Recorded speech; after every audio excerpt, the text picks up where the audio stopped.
But to counteract that, though, they didn't do a good job, apparently, because a lot of fans are still having the issue with Mando Season 3, or 4, whatever the last season was, where it was basically became the Bo show, and people got pissed because they didn't have the backstory and couldn't get into it. But I got into it because, and I would have fell in that same trap, but you guys told me enough of the backstory to where I thought the last season of Mando was hot.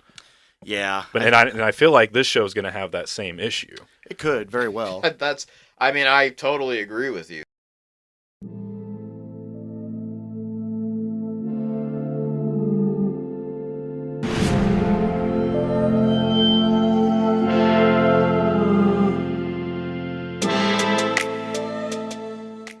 Alrighty.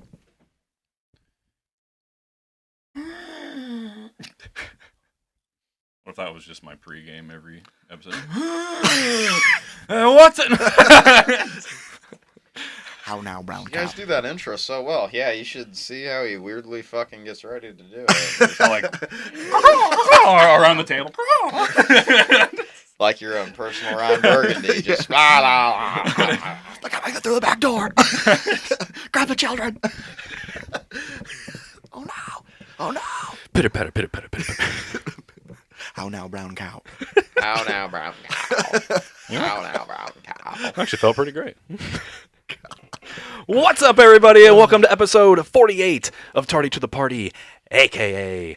T3P, the weekly podcast centered around news and reviews of that holy trinity of pop culture, Marvel, DC, and Star Wars. I'm your boy, J-Sib, and to my left, as always, KP. and to my right, as always, Double. welcome back, Bull. Good to be back. Good to be back. Good to be back. Busy couple of weeks. Oh, I hear you. So, actually, speaking You of, piece of shit. so speaking of, as we are recording this episode 48, 47 has not dropped yet. That is my bad. I've been busy getting my old house kind of fixed up to potentially sell. So after we are done recording this, I'll be editing that. Probably will be up by the end of the day, if not tomorrow morning, depending on how I feel about the time zone. We'll see about that shit. That's just me being OCD. But 48 will be out Tuesday. So it'll be a quick turnaround for these two episodes. So my apologies. But let's get into it. For the little bit of news that we have for DC, this makes me a little happy on the inside. Oh, You know, DC doesn't have very much good news going around. But Giancarlo Esposito, who, if you don't know, most famously known for doing Breaking Bad, he Chicken place. Mandalorian. Who's he in Mandalorian? Moff Gideon. Well, Moff Gideon. But Chicken Place Breaking Bad, I was like, what's the name of it? El Pollo Loco. I'll Pollo say Loco, El Pollo Loco. So at a Comic-Con, he was asked about potentially doing any DCU projects, and he confirmed that before the strikes happened, that he was in talks with James Gunn for a role in the DCU. Is it Lex Luthor, since he voices Lex Luthor and Harley Quinn? So Yeah. a part of me would be happy to see him be a villain, but I've seen him in interviews quite a bit say that he's kind of getting a little tired of playing the villain and just always being a villain. Right. So I would almost be interested to see him in a hero role. He's honestly, like I told you guys how I kind of ran into him because of my photo with Sackhoff, that he's like a really nice guy. Oh, yeah. And like he loves the super like nerds that cosplay out and everything. Like he loves that stuff. So yeah, he should get a shot to be a good guy for once. Maybe a Martian Manhunter. Jon Stewart, maybe an older Jon Stewart. That'd be a really old, like, no offense to him, but that would be an old Jon Stewart. Martian Manhunter would be fine because that character is going to be CGI anyway. Excuse me. Yeah, as far as him doing the action, yeah. I guess, basically, yeah. You wouldn't have to worry about him doing his action scenes 'cause he would Martian just be Manhunter CGI. would be, that'd be, yeah. Martian Although, Manhunter. James, please be more creative than that. It's just, those are the only two I can think of off the top of my head. Just please be more creative than that. Give him something actually really cool. He's usually pretty good for that. So. But that's pretty hype. I'm excited to hear that. Hopefully that goes through because I've always loved Esposito as an actor. He's fucking phenomenal. Into more You have what I want. more sour news. Hashtag release the haircut. So Mr. David Ayer was on John Bernthal's Real Ones podcast, and when asked, I'm trying to think of what actually the direct question was because they don't actually show the question. Ooh, Basically, what I remember this. was like his worst experience in Hollywood, essentially, or whatever, and he basically said Suicide Squad. Quote, that shit broke me. That handed me my ass. Hollywood, I tell people, is like watching someone you love get fucked by someone you hate. Good God. Wow, what a quote. What a fucking quote. Yeah. That What a is- quote. That's a mic drop moment there. That's fucking So basically, he related it to being a cuck, kind of. pretty much. We're all a bunch of cucks. Kind of. Continued on. Deadpool opened, and then they never tested Batman v Superman. When he said that, I like What is that? my jaw kind of dropped. I was like, they didn't test that. What do they mean by test that? So I there's guess always it's- like test So- screenings. Okay, to like test kind of screenings, like okay. for like- they got to sign NDAs, but they get feedback on what they thought, so they can get kind of initial like, oh, do we need to change this before we release it out to like mass public? Okay. They didn't do that with Batman v Superman, Interesting. which Oh, is Jesus. mind-boggling. They were, and I somewhat applaud it that they were arrogant enough, just be like Batman v Superman. They'll fucking eat this shit up. But at Yeah, the same time, in hindsight, the fucking though. arrogance of that, though, It's like, pretty bad. you And should in have at least hindsight, done that one. didn't work because the film that got spat out, a lot of people are like, "Shit, that was not it." And then it took a Not it. director's cut for us to be like, "That was it." Like, Yeah. But continuing on, just saying. yeah, they never tested Batman v Superman, so they put the movie out there. They never did a test, and they were expecting a different result, and they got hammered by all the critics. And then it's like, okay, we're gonna turn David Ayer's dark, soulful movie into a fucking comedy now. Hell yeah! Wait, what? Continuing on, and during a time during Suicide Squad when dailies were coming, which for those who don't know what dailies are, it's basically like the daily report of like shoots. You send them into the producers, the higher ups, so they can get kind of feedback and see like how the movie's doing on a daily basis. But the dailies were coming in, and people were like, "Oh shit, maybe Ayer's going to take over DC." It's like Game of Thrones is in there. The palace politics were insane. They never tested my cut, and the thing is, I have it. I fucking have it. And if I didn't, oh my god. Everyone I've shown the cut has the same reaction: rage. Like, this is the movie we wanted. Why didn't we get this? Dude sounding like old Rod here. Just listen, I've got this thing, and it's fucking golden. And then That's amazing. John Berthal kind of asked him if he wanted his cut to ever be released to the public, and he kind of alluded to, well, quote, "It's like Schrodinger's cat or Schrodinger's cut now. Is it more legendary to see it or more legendary to not see it? I talked to James Gunn, and look, he's trying to figure that whole mess out."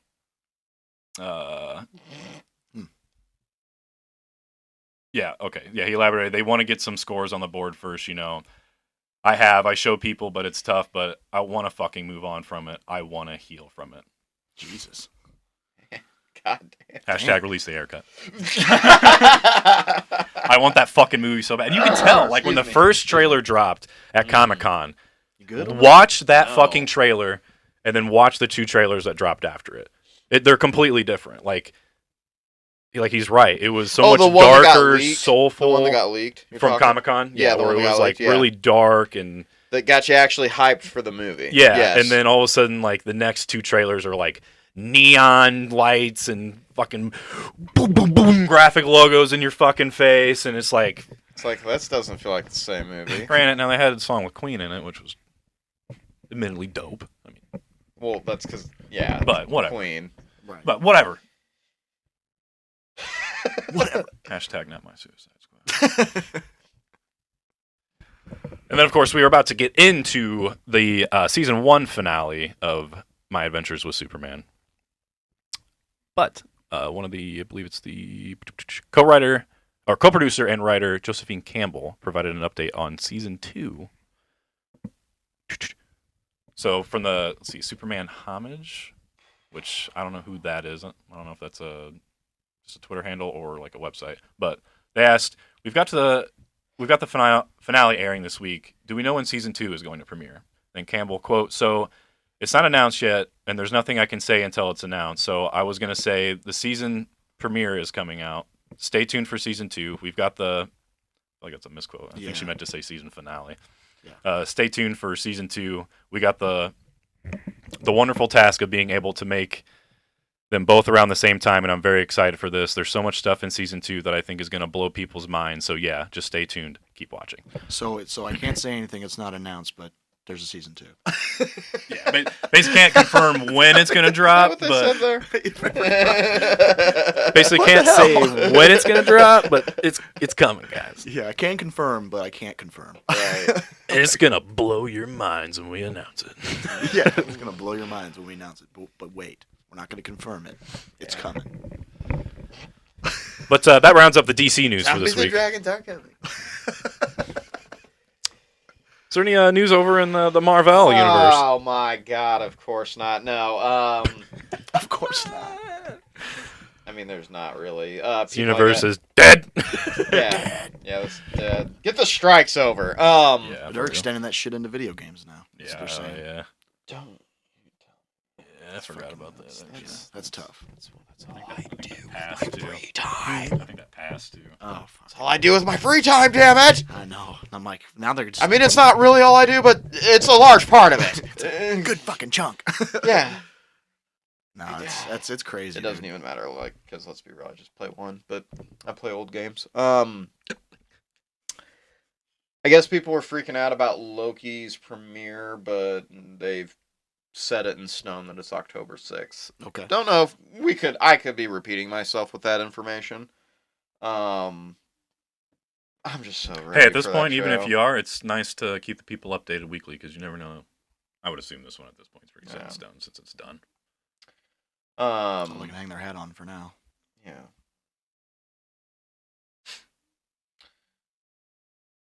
Oh, and then I guess I missed something else here, but who's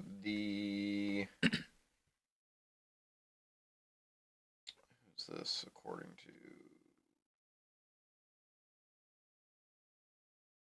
Hollywood Reporter is stating that Agatha Coven of Chaos has officially changed its title to Agatha Darkhold Diaries. Darkhold Diaries. Darkhold Diarrhea. Can't wait.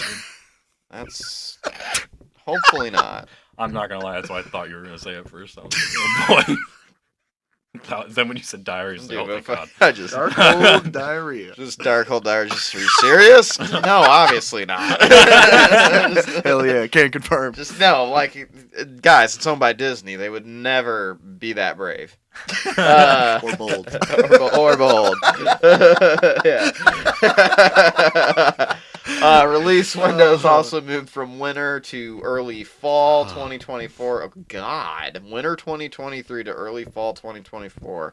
Again, strikes you need to get over with. Like, we want our shit. Yes, We need our entertainment. We need our entertainment. It's getting rough. It's getting rough, and you're starting to feel it more and more. This is just all Illuminati bullshit. They tried it once with COVID. Now they're doing it with the strikes. They're just trying to get us outside more, but we refuse. I am not getting off my couch, damn it. I will find something else. I will rewatch something. You can't make me do this. Asses are for sitting. Yeah. Asses are for sitting, not moving. Don't make him watch all of One Piece. 1,000+ episodes. Oh my god. Sadly, I'm probably going to do that. Did you watch live action?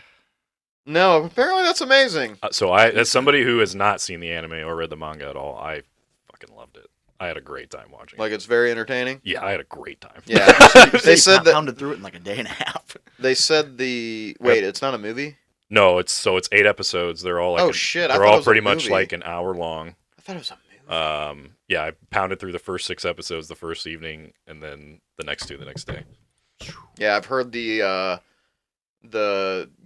main actor that's playing Luffy D. Monkey is like spot on. It's like one of the most perfect castings of all time. I is what would people not say. disagree. Yeah. As far as somebody who Well, has how the not hell seen do the you know? anime, You didn't watch the anime. I've Hey, seen- you haven't read the manga. I've seen clips of the character, and granted, I was worried I was going to find Monkey D. Luffy like I've seen super clips of the annoying. character. I thought I was going to find him super fucking obnoxious because normally characters like that I can't Usually stand. the mains are. Yeah. And a character like that is a very fine line you got to toe to make it like good without being obnoxious and annoying. Yeah.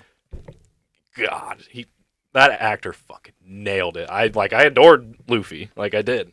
All these characters were great. I'm gonna check that out next. And plus, it's about fucking pirates, dude. Come on. Yeah, what's not? Come What's on. not to love? Rated Fucking R pirates. for pirates. Fuck you. Fuck you. No real other news. Nothing really outside of that. Not news. Star Wars. Wheezy. Everything's getting pushed back. News break. I was gonna say I was actually considering saying that. Like, I mean, look, stuff's just being delayed. Seriously. Shocker. Yeah. Yep. Everything. Everything's getting pushed back by at least 6 months to a year. Everything. Yeah. Yeah, it's Yeah, it's painful. Even, oh, God. Yeah, and there's still no date for Outlaws, so I've been checking on that religiously, but nothing on that so far. But the clips that they've been releasing look fucking mint. Minty. Mint. Crispy. Mint. Real crispy stuff. Crippin' boy. Little crispy boys. A Crippin' boy.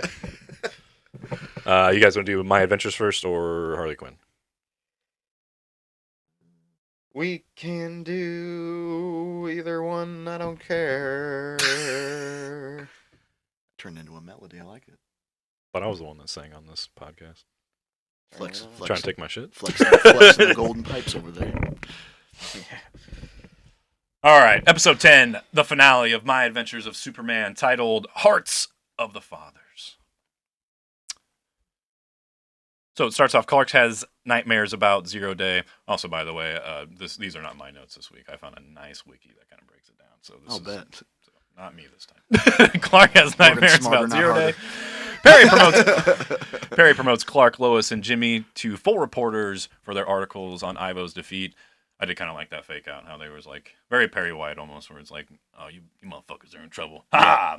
Promotion. Yep. But they're gonna have Thanksgiving dinner with Clark's parents, and Lois invites her father, Sam Lane. Of course, I think we all knew the general was gonna be. We were Sam just Lane. waiting for it. They did a good job of building up that anticipation, though. Yes, I agree. If you Really did good not job. know, if you're not really familiar with Sam Lane or really much about Superman, Lois, I think they did a good job of building that up. But there's enough enough little breadcrumbs that they left, though. Like when they did the flashback with him and Waller, she calls him Sam. Yep. So that it was just like, oh yeah, there we go. That's all. Yeah, like the text message when it came through, like when she was setting everything up, it was nice how they did it. But yes, of course, her father, Sam Lane, is revealed to be the general, though he fails to recognize Clark like this. He's just, you look a little familiar. You look familiar. What do you do in your free time? Hobbies? And I like how it cuts back. He's just like, you always wear glasses. I love that So part. good. That was my favorite. He just looks at him. Do you always wear glasses? It's so funny. Because I gotta say real quick, not to cut you off, but that's like the one thing about Superman I've always found so tacky, is that like, Yeah. I look totally different now. Yeah. And No. he changes his hair a little bit too. Oh, Hey, Yeah. go watch the video of Henry Cavill Oh with the my Superman God. T-shirt on, standing in front of a fucking billboard, and I think Madison Square, big ass billboard of him as Superman behind it, and not a single fucking person recognized him. So it works. Or it's New York and they're too busy to give a shit, because that's typically what We don't. it's like. We don't even think about it that hard. Just let me say That my. hard. Let's just let me say my example and move on. Don't rebuttal. Don't rebuttal this. Yeah, don't rebuttal this at all. You asshole. Fucking take the point. But in private, Clark finds the File X and the green crystal, which obviously is kryptonite and fucks his world up Immediately. Yeah. But yeah, so obviously it opens up, crystal falls up. He does the whole veins almost. And the fucking crystals that grow from his skin too. Yeah, Just that was kind of gnarly. Yeah, I I kind of was like like, that. Different oh, way, shit. yeah, different way of really doing this whole kryptonite thing. Yeah, like fucking total body takeover infection immediately. Mm-hmm. Meanwhile, his space pod reacts to the crystal and releases a signal that prompts an invasion, similar to Zero Day. Superman and Sam start taking off and battling the invaders, with Jimmy learning the crystal hurts them as well. The invaders, obviously, because they are also Kryptonian. Superman takes the crystal and, despite being weakened, uses it to destroy the mothership, halting the invasion, which was... This is right. Yeah, that was the emotional moment because she's like, "No, you can't do it, Clark." And he's just like, he's fucking Superman, baby. He's got to save the world. Yeah, fucking let him do what Superman, let him do what he do. This show I think this show really is, like, people say Superman's boring, and he is very hard to write a good story around because he is so powerful. But like, this show has done such a great job of telling a, I think, amazing Superman story, especially for a first season. 100%. I loved it, every second of it. To be honest, I mean, there had its moments, but everything does. Meanwhile, when he is in the ship, he's obviously fucked up because of the crystal. He's fallen down, but a hologram of his father Jor-El helps him return to Earth. I also really love that shot where he still doesn't quite know that it's his father, but then as he's releasing him from this ship, they did like a callback to where he's releasing him from the original pod when he first got sent over. So I thought that was really cool. So then it finally clicks with Clark that is his dad. Because it was really interactive. That hologram was very interactive. Oh yeah, when he came up and started fucking up them robots, or Yeah, well, I don't know if the like- robots are Kryptonians in suits yet, really, because the I tease think at the end kind of implies that maybe there are people inside of there. That was sometimes. my big question. I don't know. Maybe some aren't and some are, and we'll get to that in a minute. I but- mean, Like with yeah, Brainiac when we and get shit, you know? to all of it, I can kind of say like my thoughts on it. Yeah, because they didn't necessarily. Yeah, we'll get to it. Sam prepares. Superman obviously lands back down on Earth. Then Sam, aka the General, prepares to kill him, but Lois steps in the way and pleads for his life and reminds him that he just saved the world. Yeah, which is another thing for me that's the one thing that I'm like, come on, like, Yeah. like it's blatantly obvious he's helping you, and you still stick to your good soldiers follow orders. That's right, baby. That's right. And I do, and it's blatantly obvious it happened right in front of your face, and they still ignore that fact and try to stick to the whole premise of what Waller's trying to make him do. I agree. I didn't like that as well. It felt a little cheesy. But I'm, They got to have those. Lois. I think the voice acting of the Lois voice actor, which I don't know who voices her, but I think she did a great job selling that moment. Or it still kind of worked, and you got him calling off the dogs to Waller or whatever. So did make the right choice. Thank God he didn't go. But see. Yep. So then he just leaves. Jimmy reveals he sold. I loved how nonchalant this was. It's like, yeah, I sold Flamebird to the Daily Planet for $5.6 million. I'm rich. That part was so funny. Can you I'm pass me rich. the yams? Yeah, I'm rich. Yamtastic. And then of course you get the. Oh my god. I love Jimmy in this show. But now on a distant world. Did they confirm this? No. On a distant world, Brainiac informs a mysterious Kryptonian warrior about the halted invasion. The latter vows that Earth will soon kneel. So to me, yes, because you see the three circles that are connected by the two stems. It's the symbol that typically is used for Brainiac. You are right. I didn't even. So fucking all catch of that. it. So all of it to me was really a Brainiac thing, which Brainiac always comes from Krypton. So it does make sense that this whole invasion thing, the 0 Day thing, is really just Brainiac finding worlds to learn from and do his little shrink thing that he usually does. I don't know if he's going to do that in this one. It kind of looks like they're just conquerors in this one. So I don't think that it was Kryptonians in suits ever. I think it's just Brainiac's Kryptonian technology that he has. And that's like why Jor-El, when he's the hologram and he's like flying through them, it's like really what's happening is he's dismantling the coding for those units, and that's like why they're blowing up. Okay. They're just kind of giving you a nice, cool visual and stuff. Um, that's my theory on it, especially at the very, very end when we finally see this figure that goes and reports to this other one. That's like what was so interesting to me on all of it was I kind of took the figure that watched the ship get kind of cut and the portal closes. I took that was Brainiac, but then I wasn't really expecting him to go to this other guy. So, good catch, because I did not catch that was Brainiac. I totally missed his symbol. Well, I it's caught the closed because captioning. there was a Brainiac. huh? In the closed captioning. It says Brainiac. Oh, did Did it? it really? Motherfuck. Yep. Wow. Well, that makes sense Well, why I don't- people know for sure then, Yep. because they didn't call him out by name. Like granted, the symbol's there, but Mm-hmm. That's the Interesting. only reason I knew, because as it came up, it said Brainiac, and I was like, huh, okay. I just knew because the did symbols. they give one for the Soon Neil person? No. See, my brain when he just goes Soon Neil, I was like Zod. That's what I was thinking. Also, That's Neil what I was before like Zod. wondering. Was this like, is this like Zod or someone in a suit or? Some people think it's Darkseid potentially. I've seen that thrown out there. I'm like, I don't know about. Thought that, Darkseid, but I was like, but Darkseid never works with Brainiac though. Yeah, just to me, see now like the fact I didn't know Brainiac was even so now I'm because I was pretty much sold that it was Zod, and I just thought that was like a Kryptonian henchman reporting to him. Now the fact it's fucking Brainiac. Unless maybe in this world Brainiac is a henchman, but then eventually will break away and then become a big It could villain. be that does happen at times. So, interesting. And come on, season 2. Yeah, for real. Yeah. For real. That's disappointing that that was the finale. What a ride! I think I'd give this show. I'm just gonna give it a whole season review.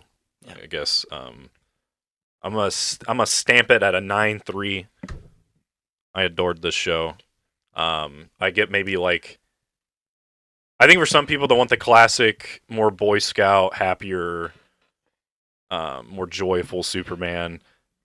I wonder how a lot of them will take it, since there is some of this like anime flair that kind of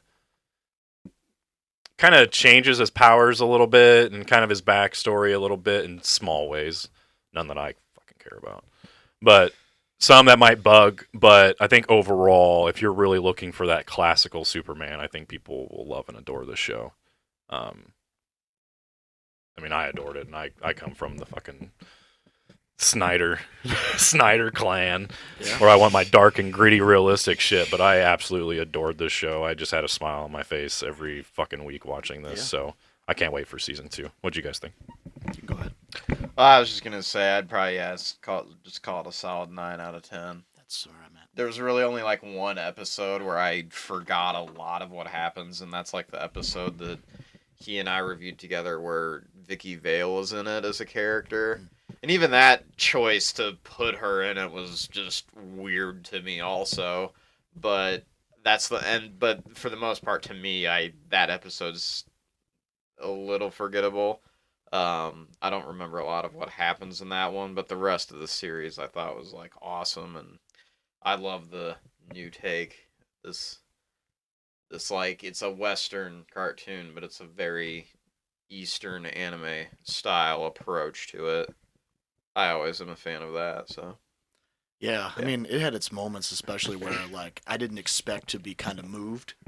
Mhm. Like they had like parts that were like between the characters, and they just kind of have their rationalization of him being this being from somewhere else and coming down, and how he cares about people. I wasn't expecting to feel like actually good feelings, in those moments, and I was like, that's good that a cartoon can still do that. Mm-hmm. Because usually anymore it's kind of cartoonish, it's silly, it's goofy.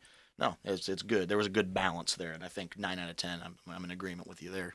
And I think they absolutely fucking nailed the Lois and Clark dynamic. I love their relationship and back and forth. and like you said, I think there's even with them two, I think there's some genuinely like good emotional moments between those two, especially. That's hard to do with animation But successfully. I'm really excited.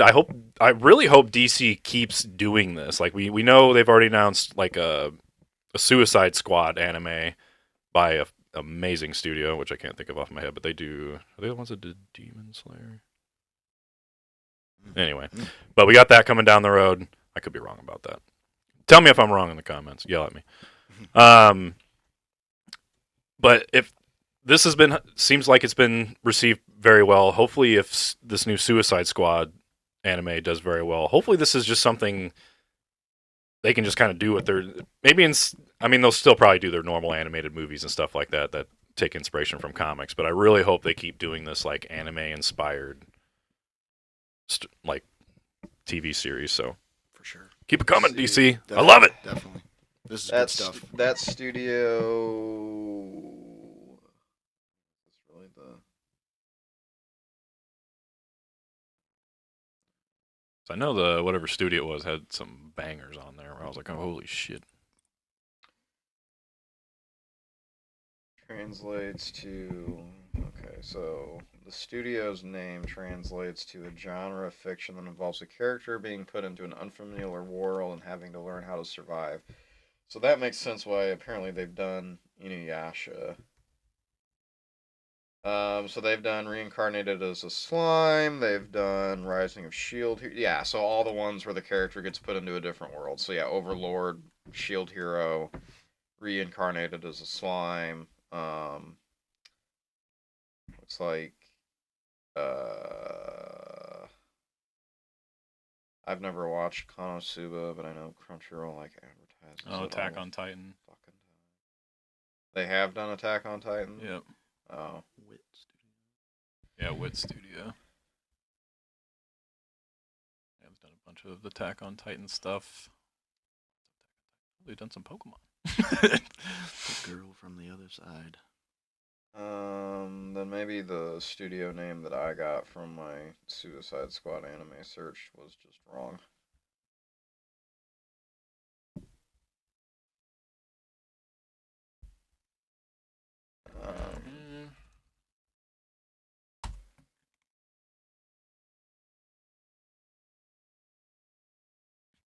Pokemon.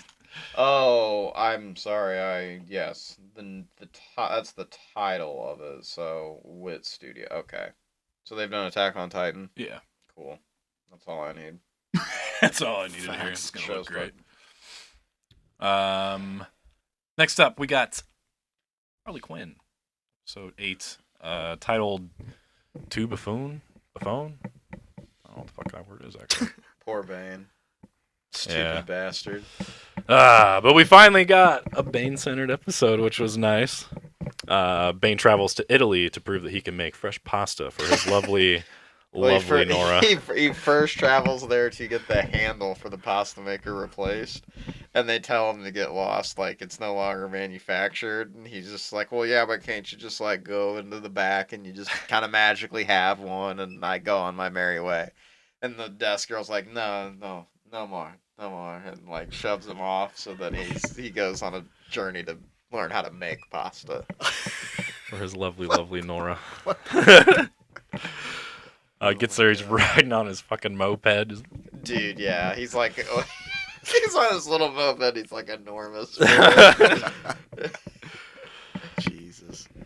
And it gets stolen by the two shithead kids because He's talking to some dude, right? He Yeah, just ends up falling okay, asleep that's on what it him. is, yeah, And then, because he's trying to find the best pasta maker in Italy.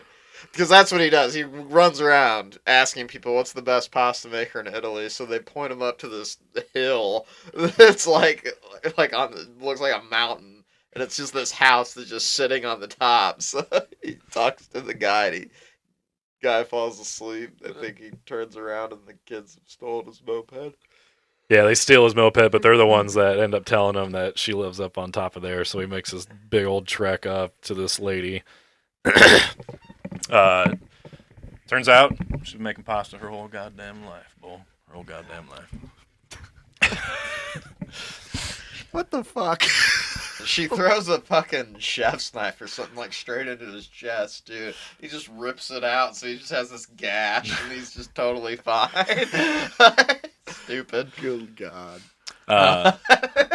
Keep going. Sorry, I just remembered what happened. A little more with it too. Meanwhile, we got Lex Luthor, who is planning to thicken the ozone layer so that he can shoot a laser Yeah. to be used on the moon, but it proves to be too short to reach the Earth's atmosphere. And I love the fucking animation where it's like, just floats off. He goes 304 centimeters. Goes speak English, and he just goes sorry 10 feet. That's amazing. but since they were too short, he decides to recruit Volcana for her fire abilities.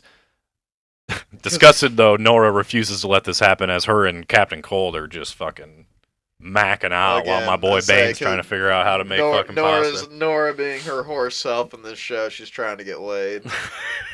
Captain Cold. He gets in his underwear and like shoves his crotch in her face, and she goes, "Oh, I can't wait for my tongue to get frozen to that." Oh my God. Ridiculous. Jesus. Yeah, I was like, Jesus Christ. Oh my God. Show's outrageous. That is hilarious. But Luthor ends up trapping Volcana, King Shark, and Captain Cold inside of the Legion of Doom headquarters. When he attempts to gas the building out to force them out, they create an explosion to escape. However, the heat magnifies the atmosphere enough that Luthor can use his laser to block the sun. Consequently, Gotham society crumbles into chaos in 6 days. AKA Luthor is the reason why the apocalypse happened. Yeah.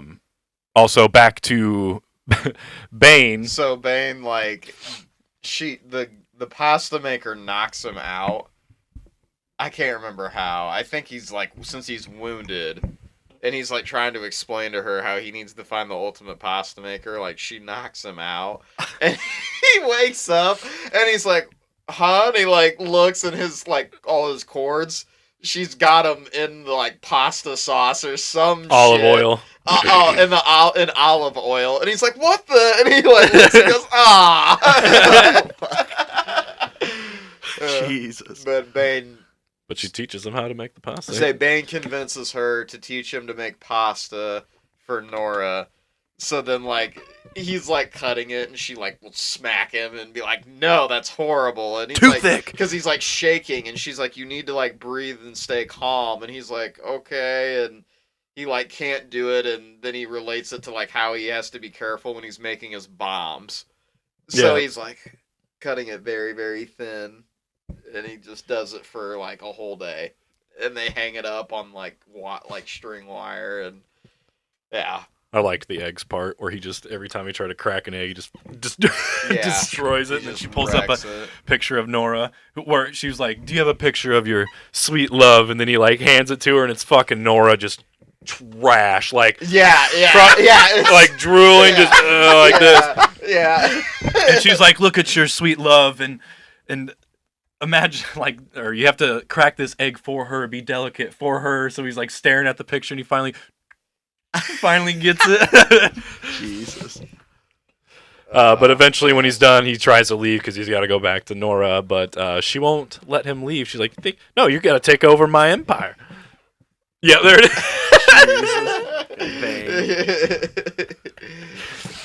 But she was like, "You think I was just going to teach you my life's work and just let you leave for free?" So then they have their little shindig showdown, but eventually, what was the? Oh, he's like, I'm a semi-famous villain in Gotham, and she was like, semi-famous? Yeah, do you know Clayface? Yeah. She just goes semi-famous, and he goes, yes. He goes, Clayface, and it's got him on the phone, and he's asking her to get a front row ticket, and he's like, what does he say? You want me to? What's he say about? Something to do something to Ivy. Oh, yeah, I think he's got to, So apparently Clayface still does not like Ivy. Yeah, I think he's got to, I don't know if it's kill Ivy or if he's got to do something to Ivy. I can't remember what she asked him to do. I think he's got to do something to her. I can't remember what it was. But yeah, that's the gist of it. So Bane gets to leave, and then he found the kids and hung them upside down from a tree to get his moped back, and he's on his way back. Like he took his suitcase and he stuffed the entire thing with the pasta noodles he made. Like so they're just uncooked and like probably just like he just got fresh pasta in a fucking suitcase to dry out. It's so funny too when he's like going through about like we skipped over it, but like he goes on this rant in the beginning about when he's at the factory and he's trying to get the handle replaced. He's like, seriously, I was stuck in customs for like 6 hours. He's like, Jesus. like going through all this shit. But no, it's so yeah. So he gets to go back to Gotham, which is of course now it's like the apocalypse is happening and they're supposed to say something and Nora just goes, no. I want free shit.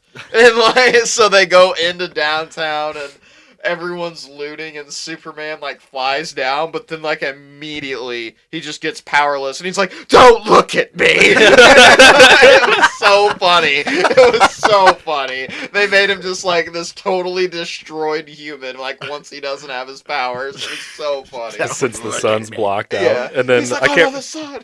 I can't remember who it's Harley or Ivy is like, did Lex Luthor really block out the sun to fuck with Superman? Yeah, that's what they said. They're like, wow. Evil, but wow. There was also like a kind of like I think at the very beginning when they walk out of the ship to continue off from the last episode when they come back, there's like some dig at we leave for 6 days and like the Snyderverse fans take over or whatever. They come back and they're like, we come back 6 days. Like we come back 6 days ahead of when we left. She's like. And the Snyderverse like takes over, or everything's the Snyderverse now, or something. Yeah, something so like dark. That. It's along the lines to make fun of the fact that it's so dark now. Yeah. So I thought it was funny. I laughed at it too. That's a solid dig. I laughed at it too, and then of course they go, well, we'll just go back into the time machine, and then it just blows up. Yep. So that's why they go back to like how this happened, and they show you the story of it all, and when they catch up is like. So King Shark's hands got enlarged because Nora's an idiot. Because we skipped over that, but that's fine. It was real quick. So he throws like a Molotov cocktail into the time machine and blows it up. And he goes, sorry, these big hands, not used to them. That's like all he says. Like, it's ridiculous. Oh my god. It was a pretty funny episode. So I liked this one. This one like was pretty deep. When Nora's like... Bane, he's like, I've returned. He's like, I was gonna replace your pasta maker, but now I can be your pasta maker. Something along that line. This is what he says to her, and she's just like, she doesn't care. And she goes, "Can you break that window over there?" Jesus. Oh my god. Yeah. Yeah. Overall, I liked it. But yeah, enjoyable episode. He and I talked about how.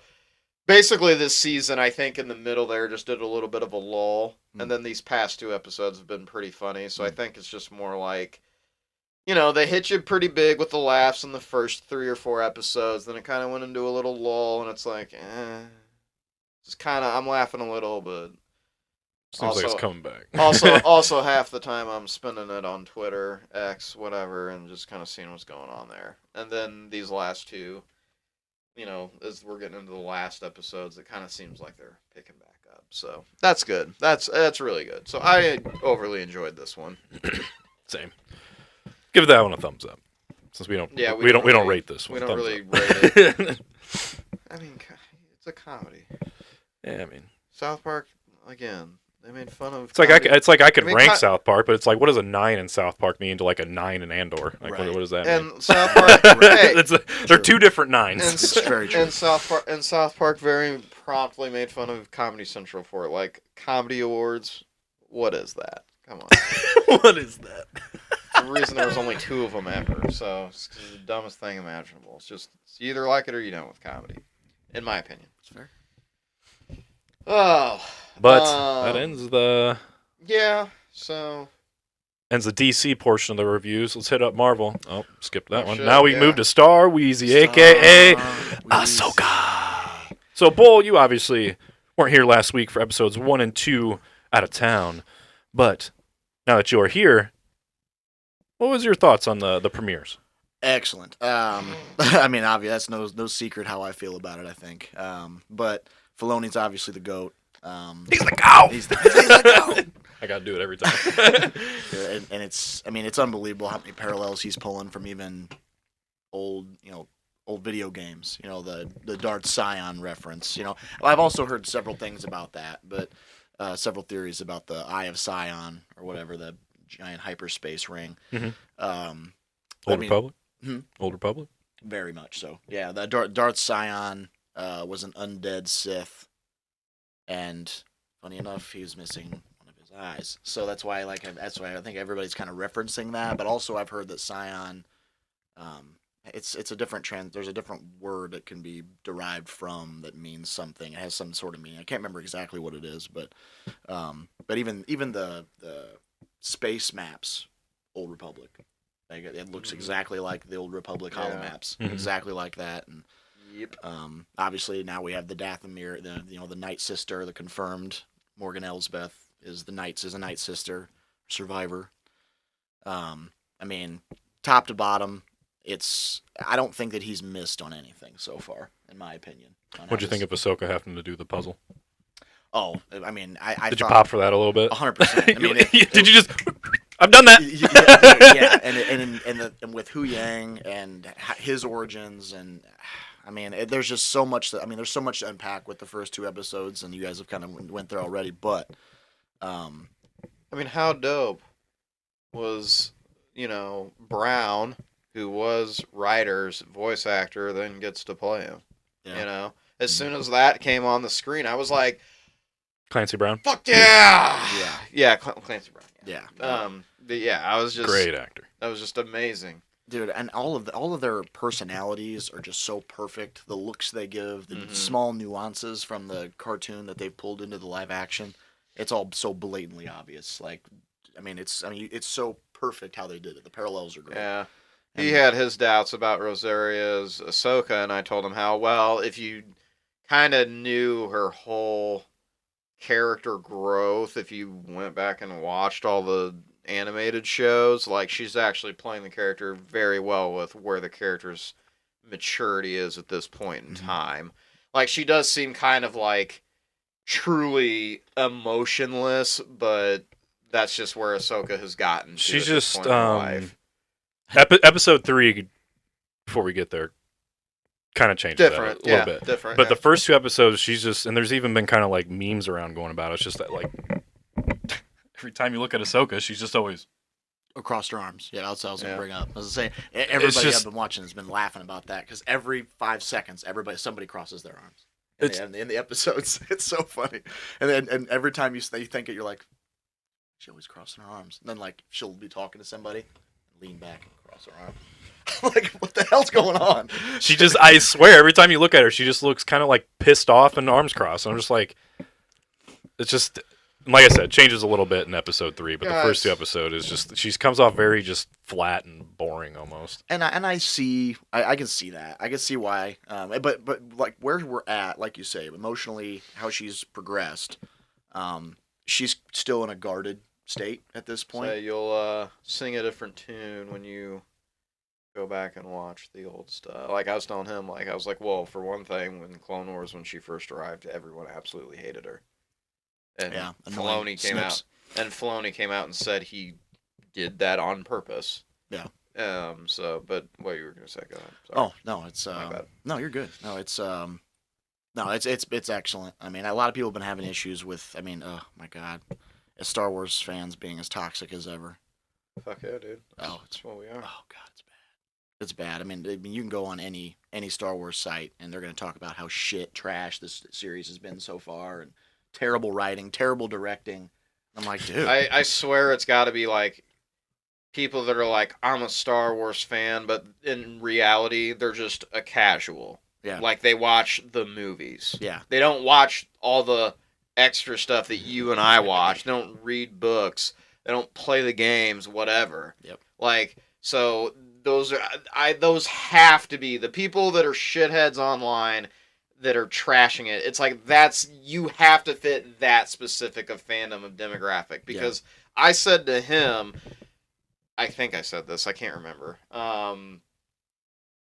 Last week, how I would find it hard for you to enjoy the show if you didn't watch Rebels, because, like you said, it really is season 5 of Star Wars Rebels. Yep. Especially with, I mean, to be honest, Is it though?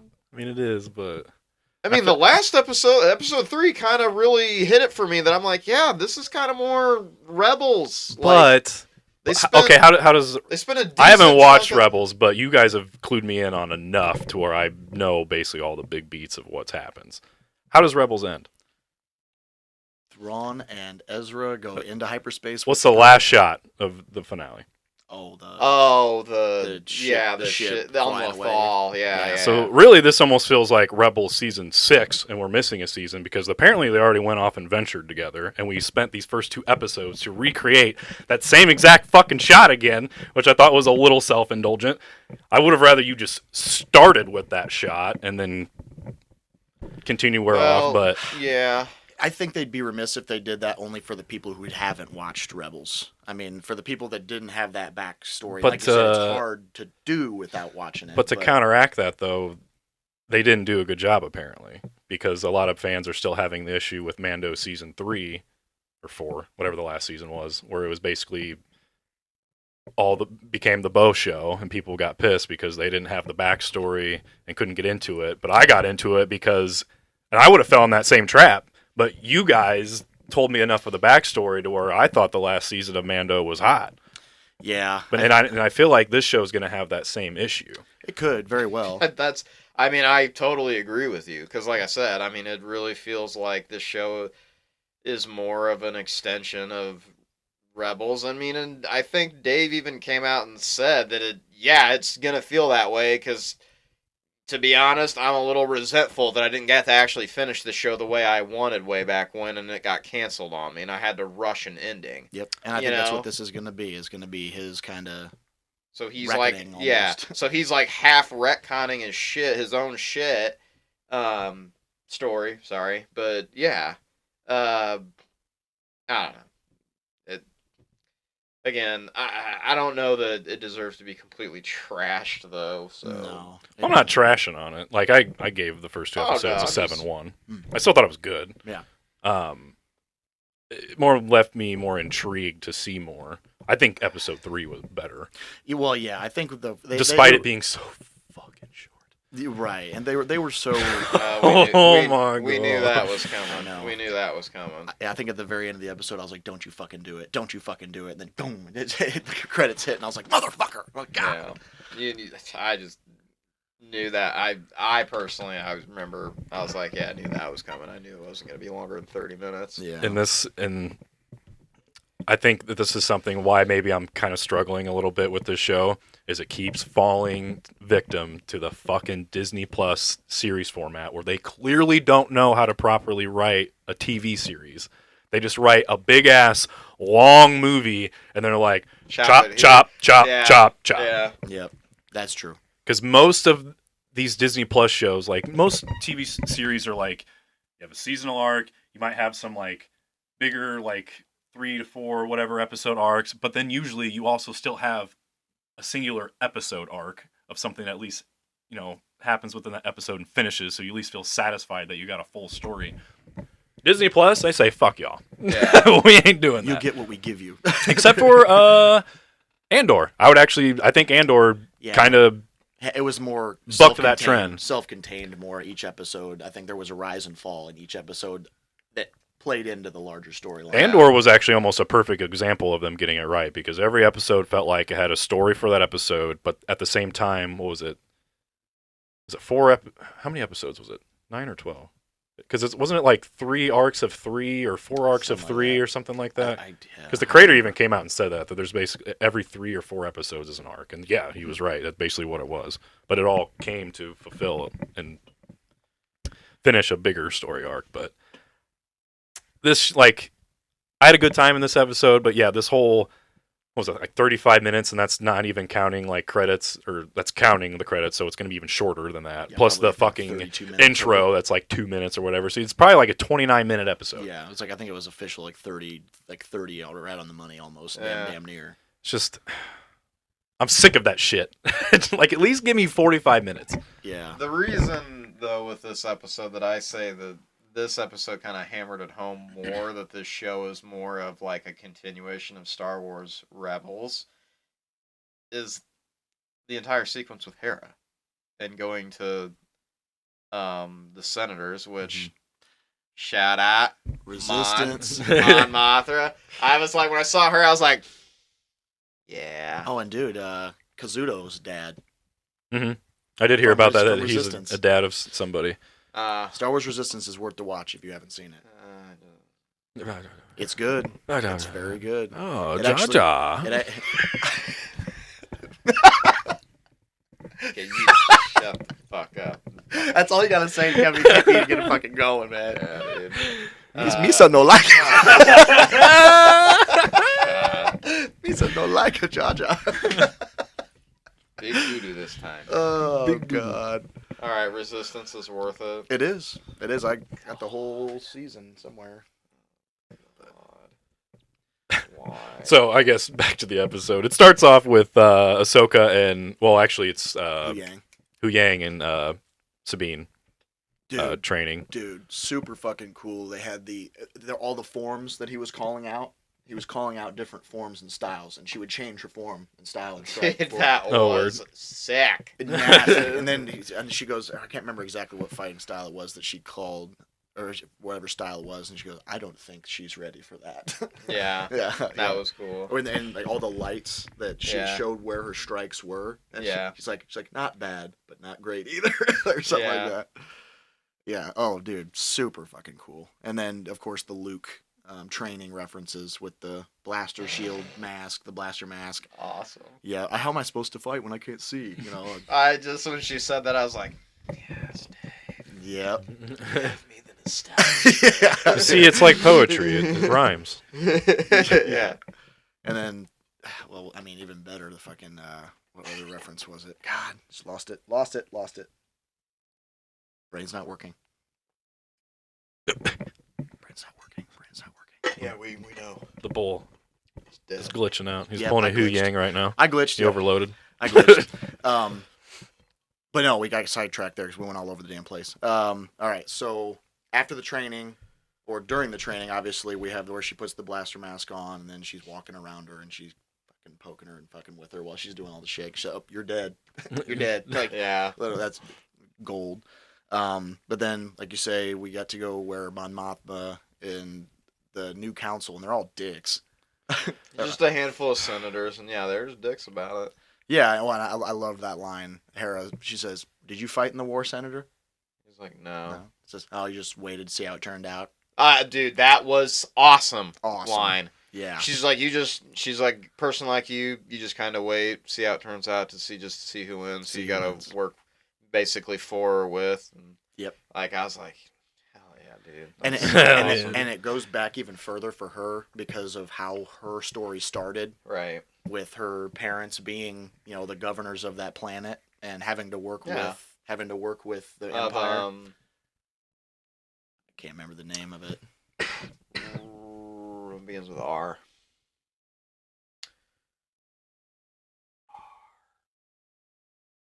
The resistance. No. God dang it, I can't remember. Ryloth. Yes, thank you. Ryloth. That's it. I wanted to say something not close to that, but yeah, Yeah, Ryloth. Yep. yeah, And that's a cool callback, kind of that she's still very, very much frustrated with government and how they interact and how they're pretty much all turncoats and they'll work for whoever, yeah. work with whoever as long as it benefits them. We finally get to meet Jason. I know. I like how they kept the green hair. He's got pauldron like Kanan. Yeah, I think that was kind of cool. best buds with Chopper. Yep. And he wanted to. And Chopper is singularly one of my favorite parts of this whole series so far. I Oh, agree. Chopper's amazing. Top tier Amazing. robot. I told him, I was like, Top tier dude, droid. you have no idea that when in the second episode when she's flying to chase that ship and then he's just there and he's this normal asshole self. Just cussing shit out, and literally so perfect when he fucking just flexing. I love that shit, dude. Yeah. I love Yeah, it. when he threw the tracker and it sticks, he's just like, Yeah. I remember watching that and I was like, Dude, I like when he accused her of moving his shit. yeah. That's what I mean. That's what I mean, dude. Like, I was telling him, I was like, you have, like, that character, he's just such an asshole to all of them. And I loved how, like, the dialogue of her, like, talking to him and she's like saying these things that clearly indicate what he's saying, and it's just so well done. And just, What the fuck? Yeah. He said that a couple times, and she's like, "Will you just do it?" Yeah. He goes, "What the?" Yeah. I'm like, I know exactly what you just said. Yeah. Oh, it's so Yeah, and good. then he like moves the thing. She's like, "No, I didn't touch your things." And Did you he's check? like, Yeah, did you check under the spare battery thing? Yeah, Holds a he's container, and like- he moves it. Oh, found it. Yeah. So good, dude. I so love good. it. I loved it. But Dude. no, Jason Sandula. I want to be a Jedi. It's really weird to me how like his mama's Hera, who's a fucking Twi'lek. And And he just don't got him. He just looks like Kanan. Yeah, literally, it's Kanan, and that's what's weird. It's like, okay, so humans who mate with Rylothians or whatever they are, or Twi'leks or I was whatever. say, aren't they called Twi'leks? I think Ryloth is the people, obviously the species within that, but just comes out green hair. That's the only thing. Yeah. That's the only thing it took from the Twi'lek side was just green hair. Yeah. I- Yeah, my hair is the color of my mom's skin. That's my only resemblance to her. Yeah, that's literally it. There's nothing else. I come from an animated show, okay? Yeah, right, true. And dude, that's going to be a great dynamic moving forward because of what he said about wanting to be a Jedi, and her feelings about Kanan and how Yeah. scared she would be. Look out Well, for that spin-off series, Disney Plus, coming to you in probably 3 years. We're still on strike. I mean, it definitely, there was that whole feeling there where she was just like, I bet. yeah, I'm not cool with that. Yeah, because she says that as I want to be a Jedi, and she says, I know you do, bud. Like Yeah. pretty much, like I Yeah. know, but you're not gonna. Right, Like yeah, I'm not she gonna. was I'm like, not gonna let you. I lost your dad and lost my other surrogate son. No thanks, Dad. Pretty much. Well, and it's also kind of cool even that they're hinting at his personality. Like he's running around here, and she's like somewhere. She has no idea that he's just around out and about causing problems. And just messing around as kids do. He's gonna train as a Jedi. It's a pretty easy thing to foreshadow, and he's at the perfect age. I mean, I wouldn't say he's even. I mean. They just obviously don't got not anybody traditional Jedi. going around the galaxy plucking the younglings, to the academy. What's Yeah, funny no shit. is they'll probably cast someone for the new movies that'll be like in their mid-40s as him because there's the 30-year gap or Yeah. whatever from this point in time, right? Jason, The where have you 30 been or- this whole time? Is that a 30 Nobody or knows. 60-year gap? Can't remember. I can't remember either. Yeah. But then, shoot, Gotta look at it. that because basically, Oh, yes. oh You yeah, yeah. win this 30-year round. gap, so yes, 30. I'm right. Like, Hey. I'm sure in Ray's movies that when she's trying to make this order, he'll just magically be a experienced Jedi. All you gotta do is have a guy show up with green hair. That's the easiest cast in the world. Yeah. It looks a little like Kanan with green hair.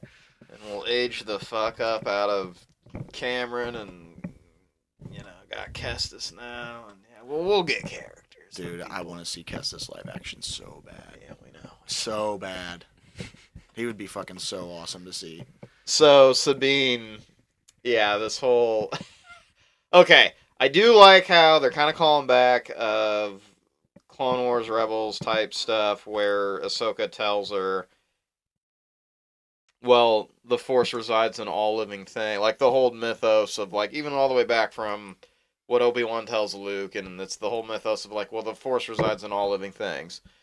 And Sabine's basically like, yeah, but I, like, am not powerful with it or whatever. And Ahsoka kind of alludes that, yeah, talent helps, but... Your it's- metachlorian count helps. Yeah, pretty much. Hey, that only counts sometimes, all right? When it's convenient, all right? Pretty much. Yeah. And that's the thing. It's like your ability to communicate with that is pretty much what it is. Like,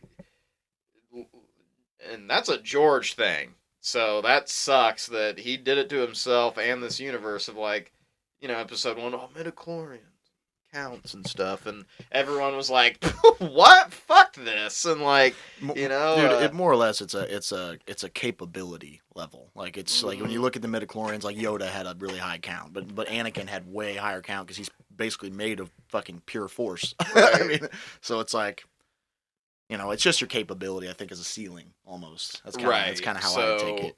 I don't know. So yeah, that's how I'm taking it when Ahsoka tells her like, yeah, talent helps, but. Because Hu Yang fucking just tells her she's trash. Huh? Because Hu Yang's like, yeah, you're trash. Well, right. Like, pretty much. And Ahsoka's telling her that practice makes perfect. Yeah. Like, she's kind of ensuring her that, well, if you do make the connection, you try, like, you eventually can wield this. And I don't even know if she thinks that's true. I think, in my opinion, like, when she said that line about, I just need her to be herself. But it's not like we haven't seen it before. Like, what's his name? Yen's character in Rogue One. I mean, he was force sensitive. Yes, but he wasn't sitting there like. Yes, yes, and I think that's what they're alluding to with Sabine is she'll be like that. Where and they did the same exact thing. He did the I am one with the Force, Force is with me. I am one with the Force is with me, and she did that. Forces in everything, the forces in all living things, like trying to like talk herself into believing it. So the similarities are very striking, and then of course Shin's parallels with Darth Maul. That's how they're trying to do that with her scene with the fucking probes and shit. Oh, I did see that. Yeah, that was the same exact shot. Shot, like same fucking probe droids, everything from behind and everything. There's the hood up on the desert planet, just. Yeah. Another desert planet. It's everywhere. No, it's yay sand. Yeah, of course, it gets everywhere. It's just messy. It gets everywhere. All the crevices. It's not smooth like you, my pervy self. Yeah, just touching her. Shoot. Okay, so where we at here?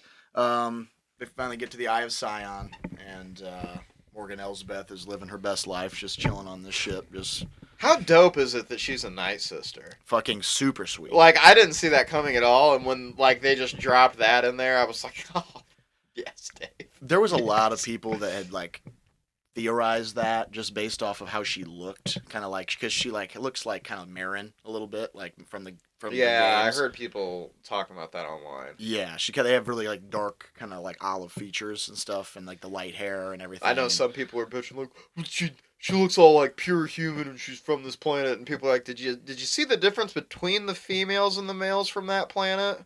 Because the Zabraks are from that planet. Yeah. So it's like, yeah, like again, what are we talking about here? Right. Like, what are you like?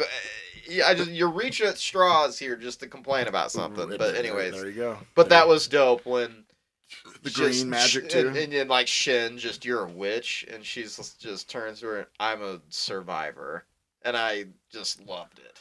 Dude, I'm so intrigued by Shin and Balin. Like, I need more of them. Like, and that's what's such a shame. Obviously with Rey, whatever. Now we're not going to for sure get any more of him. But I need to know more about Shin at the very least, because there's so much to her, and I'm sure there's so much more of a backstory there that we need to get, and I'm sure they'll give it to us. But right, God, it's fucking her character is so fucking cool. So Elsbeth's on this. What is it called? Eye of Sion. Eye of Sion. And it's a giant hyperspace ring. Well, right, that we confirmed in the episode, but. And they go out there, and Shin and some Merrick and another nameless fighter. The fodder. Yeah, exactly. As soon as you see his, because when at first it shows them two, I was like, it's a little ballsy, and then they showed the other people, I was like, oh, they're the ones that are gonna die. Right? Yeah. 100%. Yeah. Which, speaking of, I don't know if you guys feel the same way.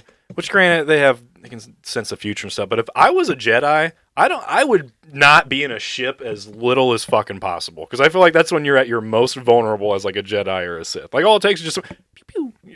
Yeah. What are you gonna do? Yeah, pretty much. Yeah. I would just rather be on the ground. Well, I guess flags to droids. That's why we got out on the wing and fought in space. I thought it was fucking sweet. Cool. I thought it was fucking sweet. I took it. I initially hated it because I didn't see that she had a helmet on. Oh. But then when it finally showed her, I was like, oh, we're cool then. Because I thought she was just out in space. I was like, what the fuck is... Super Leia now. I was like... I was gonna say, like, I felt like Jordan was like, oh, not this shit again. But then, yeah.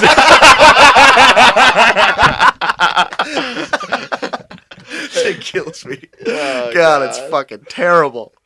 So bad. But no, thank God she was wearing a helmet, so I was like, oh, okay, we're cool now. And it looked sweet, too. It looked good. It did look good. I haven't got to say this to you yet. I've been usually poo-pooing on the Star Wars shows, which granted, this show does use the volume, but it doesn't use it as much, I don't think. Nor do I necessarily feel like it's in the volume most of the time like I do other shows. So that has been something from like a production side of things that I have appreciated about this show. There's things like that I do like about this show. Also, the fucking score and music in this show has been fucking top tier. As you knew it would be with Filoni in charge and being a direct protege, pretty much, of George. I mean, Yeah. That's pretty much what he is. You know, I mean, he's handed the keys to the Ferrari to him. So, no, dude, it's been excellent.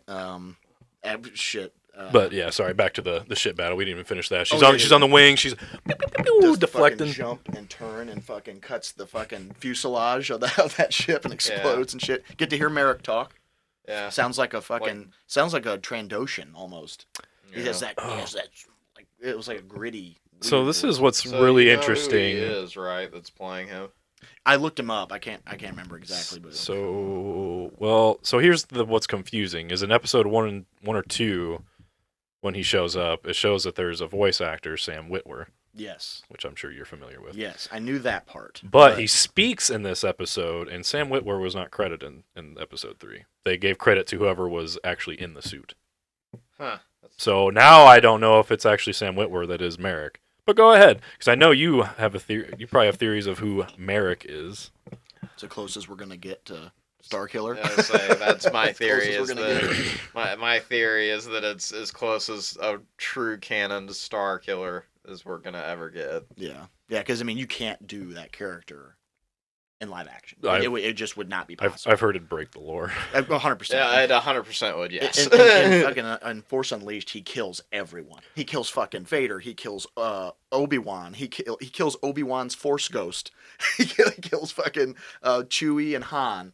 Is that in Force Unleashed or Force Unleashed 2? 2, I believe. Yeah. Yeah. I 'cause he did killed them see- all. Force Unleashed was considered canon, but then Disney bought everything, and Yes. that's when now that one's not. Force Unleashed 2 is absolutely not canon. That shit's wild. That shit is wild. It's like a fever dream of Star Wars. Yeah. Kills Boba Fett. He kills everybody, dude. Jesus. But the coolest thing. I think he still dies at the end though, like, right? I Doesn't think the Emperor still yeah. kill him? Yes. Well, Yeah. yes. Now, there's different ways it can go, I think. Ah. Yeah, because it's one of those like decision-based, results. Depend on what you do within the game. I did see a video. I can't remember if it was on Twitter or X. Gonna give it to you. What the fuck ever. Or what? But it basically showed a side-by-side comparison of like evil Starkiller and Merrick, and their voices were just like the exact same. Yeah, wouldn't surprise me any. Dude, I just wish that they did that though. The suit that they chose, okay, not bad. I like the design. He can always switch it up later. Should've been. He's still like in an Inquisitor outfit. He could. Dude, the Change later. Sith So- Stalker uniform outfit so- has fucking the long fucking nails on it and shit. I'm like, dude, give that to me now.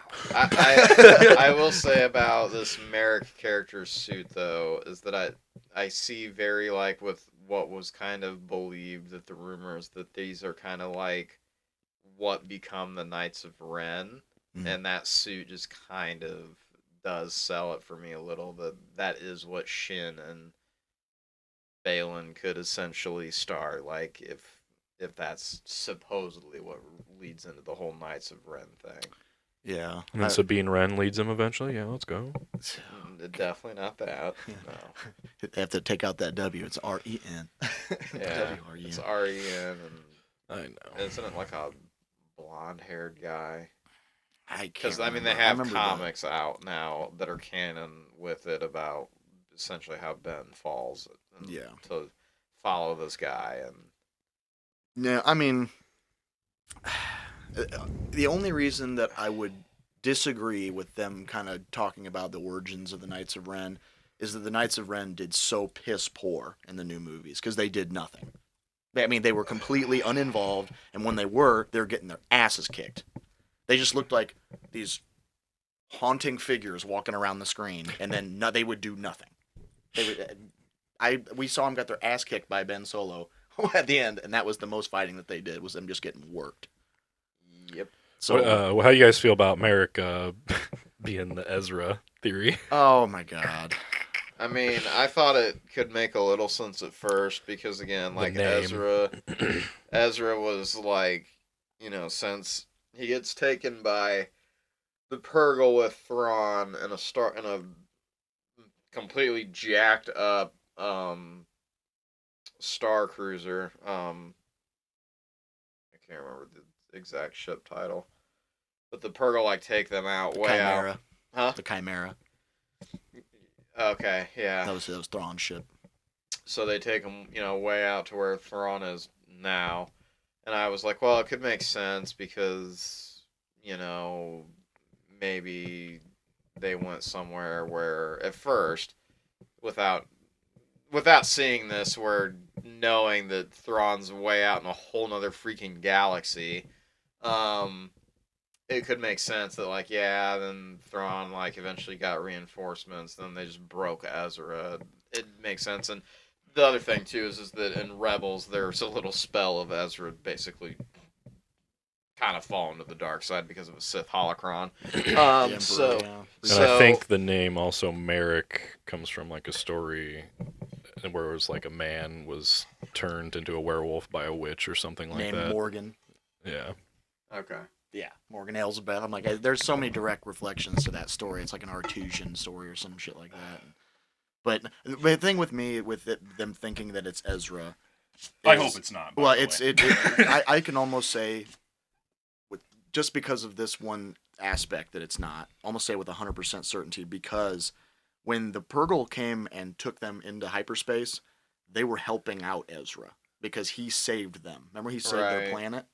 That's why they basically remembered him, and he had a connection. Well, with the Purgle. he saved their whole pod because it was on that mining asteroid. Yep, and he had hand on, and like the eyes turned blue, and they were connecting through the Force and shit like that. So it's like they're not gonna save him and do him a solid, and then just say fuck you. Ezra is a beast tamer actually in Star Wars. Like he commands animals with the Force to do all kinds, even like the spiders on that one fucking planet that he like put his hand on their head when they were all like over, getting all over the top of them and shit, and he just puts his hand on them, and they all just fucking go away. Yeah. Like, oh, okay. It's unstoppable in that way. He's no Rey.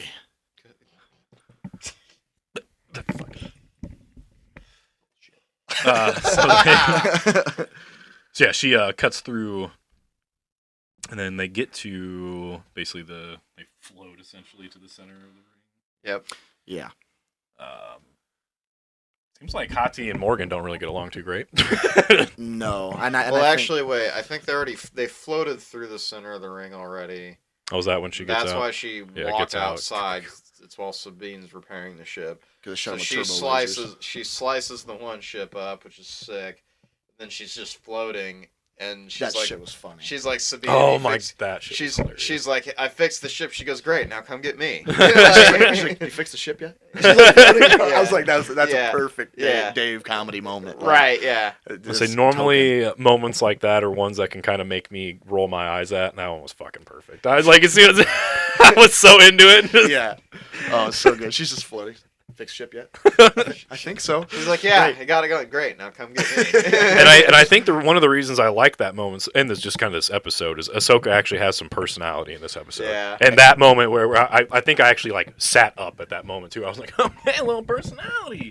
And she's getting it back. I think, and that's the thing, like when she was on the guns, in the rear guns on the ship, and she got one. She's like, I got one. She goes, very nice, very nice. She's starting to soften up a little bit, I think. And, right. Because she realizes that she can't be what she has been and still maintain a relationship as a master with Sabine. I did really like that moment where, yeah, she's obviously in the back and Hu Yang's with her, and she's like basically arguing because she wants to do it her way, and Hu Yang's like, there may not be like a next time or a later or something like that, and then she just kind of thinks for a minute, and then she's like, "What do you?" And she sold the moment really well too. Rosaria Dawson did great in this moment, but she was just like, "What do you need from me?" Just like, just completely, just like, okay, I need to actually be patient with her if I'm actually gonna like train her and be her master. I can't just like blunt force this. Yep, because that's how Anakin was with her. I think he a little bit. He was, dude. His training with her was fucking insane. Like he would throw her in the middle of like a circle, and like it would just be like Shark Tank of people attacking her. So his honestly, that was his training with Ahsoka. Was he threw in the middle of a circle of all the 501st with Rex,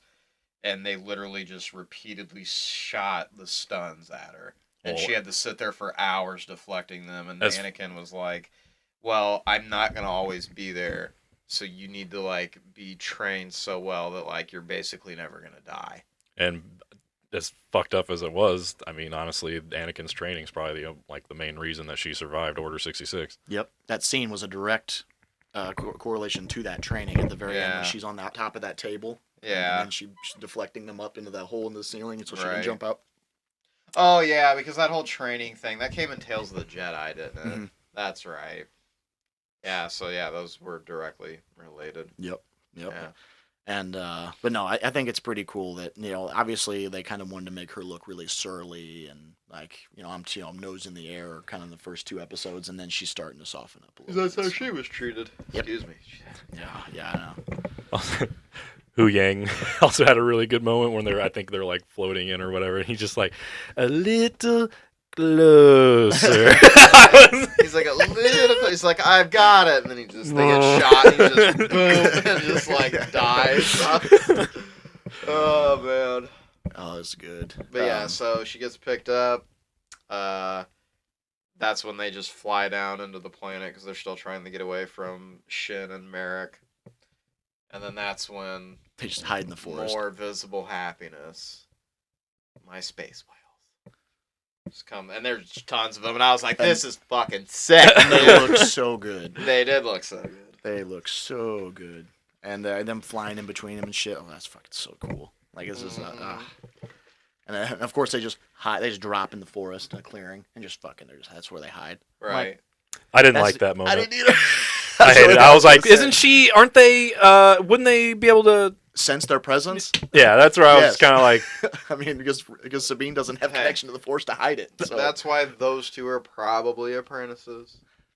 Fair. And again, like, Shin, at least, like, it wasn't, like, totally dumb. She at least goes, she's like, well, they're definitely hiding in the Force somewhere. Like, it wasn't like they were totally like, shucks, we lost them. They did kind of make up for it. Typical trash writing like that. I mean, they could have done that, but at least it was like they're just doing Passovers, and they're like, nope, they're in here somewhere. Yeah. I can understand the whole, like, might not be strong enough to sense presences like that.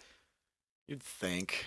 But I guess we don't really know either one of them. I mean, we know that they excel in lightsaber combat, I guess, but we don't really know much about. So I mean, we know Merrick kind of held his own against Ahsoka, but we really don't know what their force power capabilities are. And Balin, like, I mean, at the end there, I mean, he knew. I think he could sense their presence. 100%. He was like, they're in the forest. Go find them. Yeah. Like, like he massive. Knew immediately. Exactly. And that's why at first I was like, why don't they even have an inkling of sensing?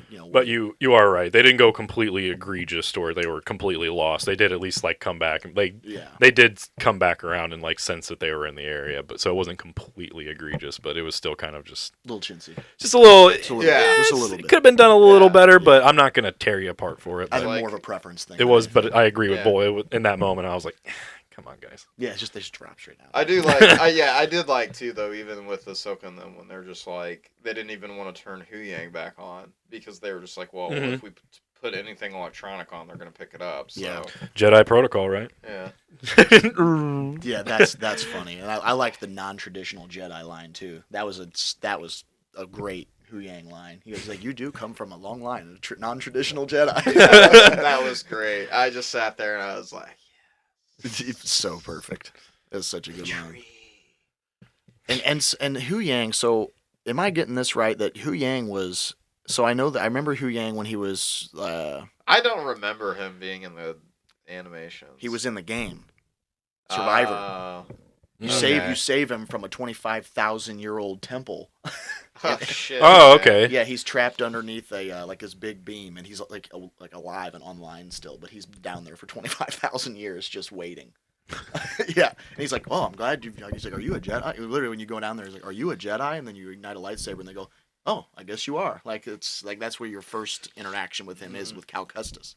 So that's why I'm really curious now about Cal Kestis and his connection with Hu Yang. What if Cal Kestis is Merrick? Jesus. Don't do that. Don't do that. Don't hurt me. I'm just gonna set me. I'm ready to get hurt again.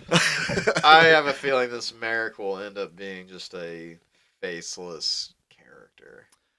I don't know.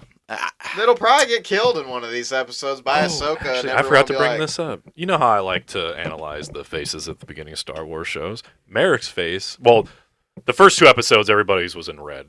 His is blue. His was blue, and Sabine's helmet is red. Damn. Mm-hmm. And if you notice in some of the training, she tends to use her anger and emotion a lot. And They're kind of setting it up in a way. And I think the style that Ahsoka recommended uses the aggression. And that's why Hu Yang said she's not ready for that. Yeah.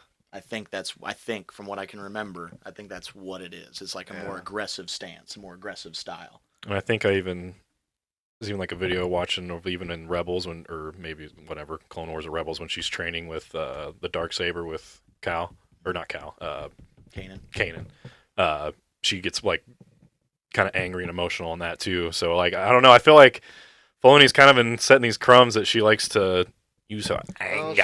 Well, she is Mandalorian. Well, exactly. And in her training, when she says anger and frustration give you power quickly, but they take you off balance. Mm-hmm. Or, and she said that. So there's no secret that she's definitely tapping into the dark side of things to try to catch up for what her lack of connection with the Force is dragging her down.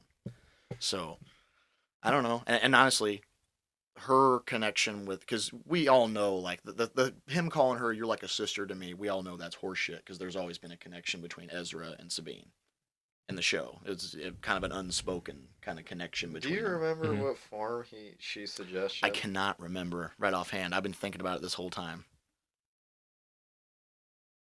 I just wonder if it's the form that Mace Windu used. Maybe. Like, yeah. Very, very possibly. Because, again, his whole thing about his form was that it was like, no, dark side users more use this form. So, yeah. Mm-hmm. Obi-Wan uses it sometimes, too. Well, clearly. Yeah. When he cut Anakin apart. I'll take 3 of your limbs. God. No, but that's the thing. It's like, now in this new age of Jedi, like the old protocol, and I think that's why Hu Yang is there, like, and that's why he's so important, because we're seeing what the old Jedi protocol is, and they're just like, oh, fuck all that. That we're not doing that shit no more. So, obviously, the Jedi need to evolve. Yeah. Well, yeah. I mean, that's why. I mean, Kanan. Jason Syndulla is a direct reflection of that. True. Yeah. So it's like, and Cal Kestis and Marin. I mean, they're together. And she's a Night Sister. So it's like this new age. That I think that they're gonna. The no connections and no relationships. I think that's number one, all gone out the window.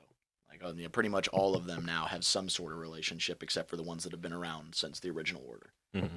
All the newer ones, they're hooking up and having babies and all this other shit. So what if, with what you're alluding to, what if Merrick really is Ezra, but he's just being a spy? And then it's like, it's a reveal moment. He's like, no, I'm actually the good guy. That's why the Purgle are on this planet. I told them to take me here. Dude, he's like, dude, I don't. That could work. That could work. Man. Dude, he could be living in their fucking. He could be living inside the Purgle for all we know. I'm just saying. I don't know. Have you seen this Merrick guy actually do anything particularly evil? No, because he's only been in the show for like 5 minutes. But true. Still. He's gonna be like the Darth Maul. He's gonna be in. He's gonna be out. Oh man, Sam Wentworth did voice Darth Maul. Bring him back. Bring him back. Bring him back. That would not surprise me at all. I don't know about I'd be so Sabine excited. turning to the dark side, though. I mean, Well, I think that there's heavy motivators there, depending upon what happened to Ezra. for Ahsoka, like master, then your own apprentice, like let's both go to the dark side, and you're just kind of sitting there like, God, what's wrong? Well, with people? token Star Wars tragedy for all the favorite characters. I was about to say, like Ahsoka. I mean, it seems like her history is anytime she tries to get something done, it just blows up in her face. Pretty much. Yes, that's true. Pretty much. Actually, yeah, that's Pretty true. much. No, I think more. I think we have a better chance of Balin. I think Balin's got an ulterior motive. Balin's just such an interesting character. Just even from just that one line where it was like, it'd be a shame to kill like such a talented Jedi. There's so few left. Just like that line in itself was just like, yeah, this character's fucking interesting. He's got layers. I need to know more. Yeah, I think there's a lot more to him, and When he's looking Like up you in the clouds and shit, like at the end of this episode, when he's just like looking at the Purgle, Yeah. yeah. you can tell like there's something he's doing he's not telling Morgan about. Well, I think it's pretty clear that Balin is like clearly a former Jedi. I mean, even Hati has like the Padawan braid in her hair. So it's like, while they openly say we are no Jedi, murk people, but like they clearly come from that. And I think they've confirmed that Balin's an Order 66 survivor. survivor. So yeah, he was a Jedi. So it's real interesting to see what they're going to end up being. That's why I think the theory out there is Knights of Ren, because that's the only thing that kind of really would make sense, unless they're going to go the whole gray route. And in the trailer too, like when he and Ahsoka inevitably, and it's probably hopefully in this next episode, I think it is. that when he and Ahsoka probably get ready to fight, he like sits there and says to her, he's like, Anakin spoke very highly of you. So I think like it's just probably going to be this whole thing of like there was a mission that he went on with Anakin. That might even be where we get our Hayden Christensen flashback to Clone Wars era. God, I hope so. It'll flash back with Balin and Anakin doing something, and we'll Yeah. probably just get it like that. Even though we all want, what we really all want is a Force Ghost talking to Ahsoka, but at this That's point, what I want. Honestly, I kind of but want at this point, I mean, that we would be probably cool, won't get that. What I don't even about need a the ghost. flashback? I What don't about a even need the- flashback I of don't even need the Anakin ghost. training Honestly, Ahsoka? just have Anakin talk to her through the Force at some fucking point. Yeah. Like have her just meditating and just like in yeah. just like in 9 at the end with the Rey. Just do that at some point. I don't need to even see the Force Ghost. Just have them reconnect and interact again. Yeah. Because it makes no sense that you don't, when we know that Anakin's just sitting there in the living Force with Obi-Wan and Yoda. Could talk to you at any moment. Just chooses not to. Maybe Not part. gonna- Well, Nah, Sorry, Snips. not gonna. Yeah. what if part of that is And that's because the she's other kind of thing. I turned her want nose to the that- Jedi? Like What's Nick. that? What if it's part of that's because she's kind of turned her nose to the Jedi? I think she shut off portions of herself with the living Force. I think I don't think she. It's all about I turn my back on this. I turn my back on this. I turn my back on this. So I think Don't forget to cross your arms. I turn my back. Yeah. But it's no. I think this is gonna kind of be her come to Jesus Come to series Jesus. where she she has to embrace the Force, embrace being a former Jedi in order to help her win whatever situation she ends up being in. Because in my opinion, I also don't think that Thrawn is gonna be what everybody thinks he's gonna be. I think that he'll have his trying to power grab his empire back, and but once she finds out why he's trying to do that, I think he's going to try to use. I think they'll end up actually working together on certain things. Yeah, that's what I think too. Yeah, because I had some The bigger threat. some people were asking me about well, why does Morgan just know where he's at? And I'm like, well, she's a Sith witch, so she can use the Force, and if he's calling out to her because he knows that's kind of explained right then and there. and we don't know who he's with either. We also don't know who he's with. And then I was telling that person that was asking me, I was like, you realize this is why Like, this is, like, why Filoni went and talked to Timothy Zahn, because, like, the whole, like, being way out in a different galaxy, it's like he's trying to tie in the lore from his books that he wrote about this next threat that's coming in. I brought this up, I think, too, in Grisk. the last Chris, I episode. was about to say, is it the almost The said the Grisk. Kree, and I was like, Grisk. no, it's Marvel. Yeah. Yep. The Grisk. Yeah. The Grisk for sure. And then the Rakatan. They confirmed that the Rakatan Empire. They confirmed that in Andor. So, well, because in the Antiquities dealer that Skarsgård plays, he has items from the Rakatan, Age of the Rakatan, and shit like that. And I'm like, so you guys just confirmed that? I was like, that was a Old Republic. Old Republic, yeah. Yeah, that was a big Old Republic foe, and then they dominated. They took over Coruscant and shit. Yeah. So it's like, you know, some cheeks. yep. So then the Grisk are obviously actively attacking other planets and destroying them from the inside. So who's to say they aren't doing that already now? And or who's actually calling to Morgan Elsbeth? Is it Thrawn, or is it something else that just makes it's telling her what she wants to hear to get him out there? To get It's Ezra. Just trying to get him out there. Just, I'm tired of being here. yeah. I thought I'd be home already. Yeah, this is horseshit. Save the planet and save the whole galaxy, and you guys just leave me out here stranded with a bunch of whales? A bunch of whales. It's just Ezra. He's like, guys, I've been out for 10 years. This sucks. Help a brother I out. want to go home. Help me. Help me help you. Yeah. But no, can't wait for Tuesday. Yeah.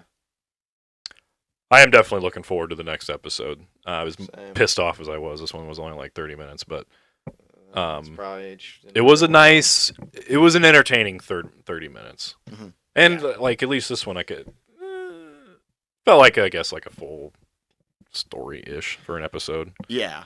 I mean, this episode had a point instead of just continuing on with the regular storyline. Just entirely too short. Yeah. Yeah, but that's a good problem to have. You know, if it ends too early and you're like, no, fuck. You know, like I'll take that all day instead of like, oh, okay, you know, whatever. I guess. Because we've all had those shows, you know. So. What would you give episode 1 and 2? What's your rating on that before we give our ratings for 3? This is tough only because like what we talked about earlier, like a 9 in Star Wars for me is like, you know, depending upon what we're talking about, it changes the scale. I would say probably 9.2. I think we rated them just together. Yeah. Because they dropped together, and I think I said, I was like, oh, this is a 9 for me. Yeah, I'd say like just above a 9. Just above a 9 for the first two. This one I'd say 8.7, 8.8. Yeah, 8.5 on this one for me. Yeah, I'll go 8.5. Yeah. I thought it was a good time. Part of me wants to bring it down because I really am sick and tired of how short some of these Disney Plus series are. This isn't even just an AHSOKA problem. It's every fucking one of them. That's true. That's true. But I am having like a good time with this show. I really like the production value of it. I think the show looks great. The score has been great. Ahsoka's finally showing some personality, so hopefully that continues out. Hopefully we do get that stare down. Too. She's got a lot of personality, so that's why I'm just waiting for it to pop. Well, that's always been my impression, and I think I alluded to this last week. I'm so tired of us like leaving these iconic characters to come back a little while later, and they're just completely fucking different from when we left them off. It's like, yeah, I get it. She's been through some shit, but it still doesn't feel like the Ahsoka that I've seen. Granted, it's limited compared to you guys, but like. I've still seen her, and I've still seen her personality. Like this doesn't feel like her yet. Man. And we're also used to seeing her in all those seasons when she was so young and like Spitfire. She was a Spitfire back then. So like now she's older. We're also almost like, don't be lame. Like be the one that be the Ahsoka that we remember. You know. And I think she's slowly coming back. She's so been hurt. Hurt so much. I know. Hopefully she can. That's why I say this is her reckoning series, kind of her come to Jesus. She's gonna have to become herself again in order for the greater good, help the greater good. So. I mean, I do agree it would be cool to see Anakin come back in a Force Ghost, but I kind of want them to do a flashback with Anakin and Ahsoka together. I just really feel like training or something. Dude, I feel like that's what it's going to be. It is going to be that because they came out and didn't. We had that rumor about the one actress that's playing the young Ahsoka, right? Yes. In the flashback. Yeah. Yes. So I guess really that it is going to be a flashback with her and Anakin then. Okay, maybe. Maybe not. you'll get both. Maybe. We'll see. Dude, I wish they'd bring the voice actress for Ahsoka back to like play in some. I'm sort of actually like capacity. really That's what I depressed they said. didn't cast her because I found out that voice actress does Ahsoka cosplay and she looks She fucking does. like spot on. Like Yeah. I'm like, yeah, you look like a young Ahsoka. Like, why Yeah. did they not cast you? You're literally the fucking voice. Yep. Yeah, I'm not sure. That's my gripe. Is like, and if I was her, I'd be upset because it's like she's the only one that has not gotten to come play the live action character. I don't know how, man, and just I saw an interview with her and Dave the other day. I can't remember from when it was, but it's just their dynamic together is just weird. It's a weird dynamic. It almost doesn't even seem like it works. Like them, like when they're like together, like obviously for all those years they worked together, Mm-hmm. Yeah. but it almost feels like Filoni is annoyed with her when they're talking.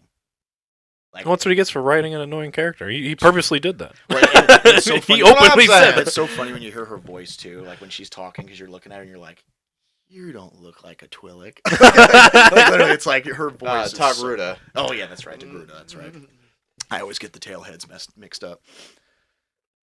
It's so funny too that she's Ashley Eckstein. She's David Eckstein's wife. Really? Yeah, the World Series MVP for the Cardinals in 06. Yeah, she's his wife. No shit. Yeah. I've never even heard. Found that on a deep dive of the internet because, like, when I was bitching about how like they had this other young actress, and I'm like, okay, Ashley Eckstein is not tall. She probably could have gotten in shape, been the live action version of the character. Oh, and that would make sense because she was the voice actress. Why? What the f? You know. So I did a deep dive that day, and I was like, wait, her last name's Eckstein because she's married to David Eckstein? What the fuck? Yeah. So that was cool. David Eckstein got MVP in World Series and then bagged Ahsoka. What a G. What a G. You get the bull stamp of approval. Fucking stamp. Oh, Yeah. God. But that I think that wraps up everything for this week. Yeah, we don't have anything else. I think Completely forgot to react to the Rebel Moon trailer a few weeks ago, but it's too late for that. We'll wait for that to come by. Other than it was fucking awesome. that But was fucking awesome. they also did lightsabers better than Star Wars does. I said it. Okay, so do you see the fucking steam that comes off it though? Because it's so hot, it's burning the air. It's like a plasma sword. It's not a lightsaber. I mean, fine. You don't want to say he copied him. I'll take that. Be like, yeah, he's original and better. This fucking movie is like Star Wars, and it's mashed up with everything else. Fucking high fantasy, wild shit. It's amazing. It's everything. So I don't. You guys threw out some ones that I was like, where the fuck are you getting that from? Like, you guys threw out Harry Potter, like, because there's a fucking griffin in it. Like, that means the Harry Yeah. Potter. Well, Yeah. I say more. Goddamn like, right, it means Harry Potter. I say yeah. more the high fantasy aspect of it, like the And like the high, creatures and like stuff. Lord of the Rings too, because like some of the outfits were like very like surly or like old school looking, like medieval like times, royal like, court type stuff. Yeah, and I was like, But it's supposed to be a it's like- sci-fi fantasy. So I was just like- because it's like like, I don't know. To me, it's like you No, can look it's at a- any it's a trailer Zack- of a movie and be it's a- like, no, oh, it reminds no. me of this movie, this movie, well, this movie. what You can do it that with is anything. is a Zack Snyder got high fantasy. Is Dude, what it is. It, like it looks like an acid trip. Yeah. it looks like it looks like. I don't an know. To acid me, trip. I definitely I'm got not saying I'm not obviously gonna watch Star it. It looks Wars cool vibes. shit. I mean, I'm gonna looks watch hot. it. It Yeah. looks hot. I don't know.